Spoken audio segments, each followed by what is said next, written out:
nights of the church and the ladies. My visiting bishop, I welcome you to our church, our family Catholic church. We are the Catholic community. To the years ago, the member represents Makama and South House of Representatives, Professor William Ogo, Ada Ezulima, that's the military today. All the clergy from our sister churches are present. This year, Merry Christmas to all of you. My brother, Father Francis Ekene, I'm Ekene, a former parish priest. Sir Wakama and Lady Vivian Wakama. I stand out here about to say just very brief good message to you. First of all, on my behalf, as a very good friend for many years, and also on behalf of Mr. Peter Obi, who could have been here, but he traveled out to Imo State early this morning. And he told me that I must mention that I announced his name here in solidarity to what we have done for the people of God here. I came out to say congratulations to you and your wife for this magnificent church you have built. And many people do not understand it. I do understand what you have done. Those of us who are the brothers in the Lord, knights of the church, myself and you, and Peter Obi, we all are knights of Sylvester. Catholic Church, not say of our worship, most of the places in Catholic, who graciously recommended us to the book for this honor. I stand out with pride that you are living to your calling as the Papa Knight of the Church. This church of built is one of the best churches in the diocese.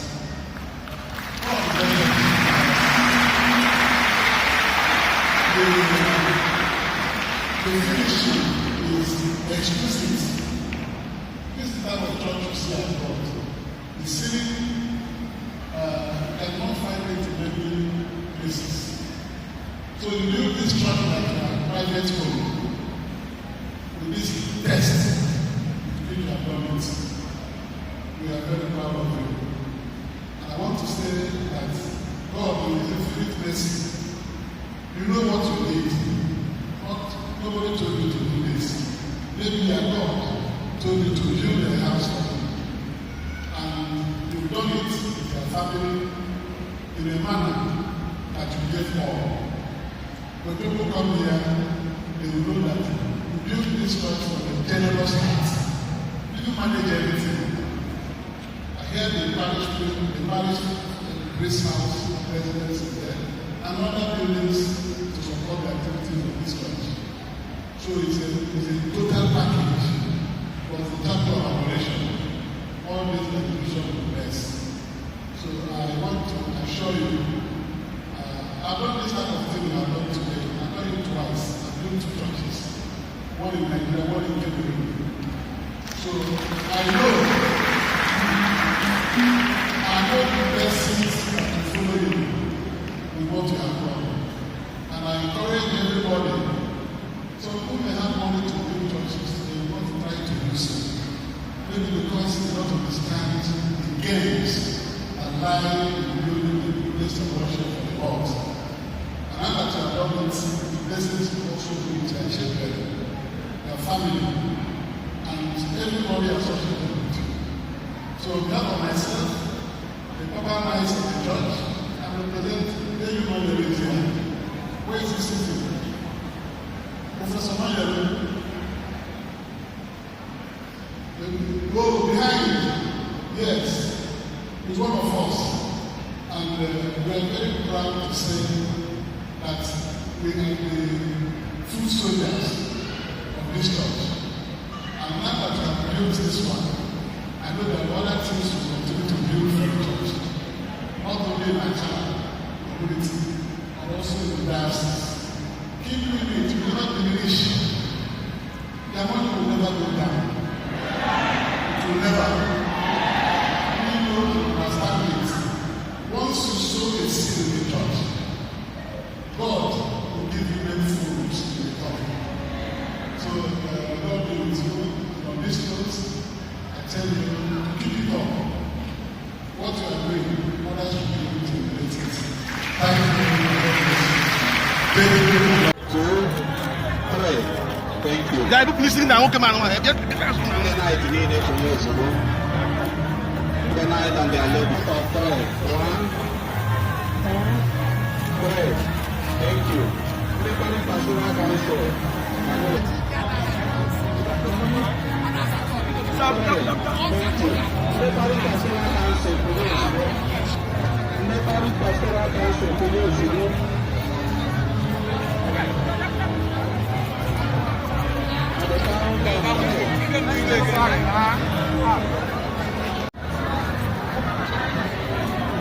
I went out everywhere and a black and Lucy.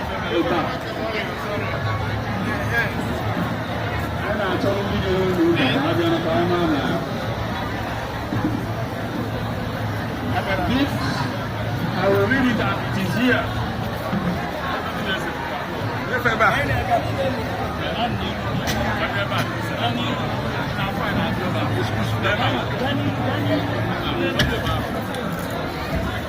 I read it as it is here. This Holy Family Parish Achala, built and donated by Vivian and Sir Emmanuel Wakama PSS, Glen Foundation, was dedicated on the 28th day of December 2025 by Lordship Most Reverend D.C. Cali Bishop of Walker Diocese. In the first year of the pontificate of His Holiness the Emperor Dr. To God be the glory. Jesus Christ.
And donated by Vivian and Sir Emmanuel Wakama PSS.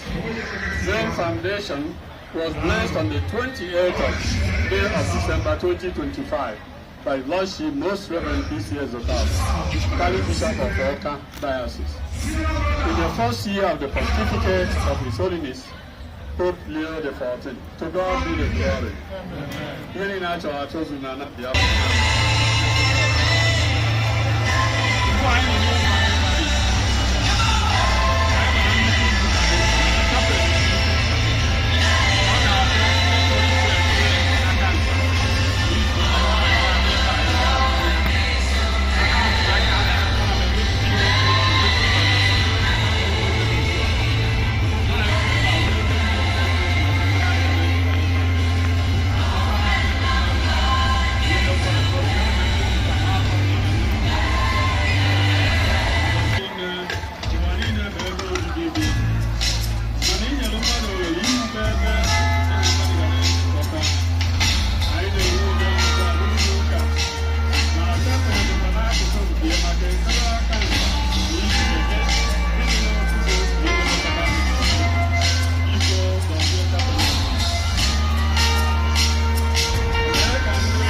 Thank you. Come my picture. Come my picture.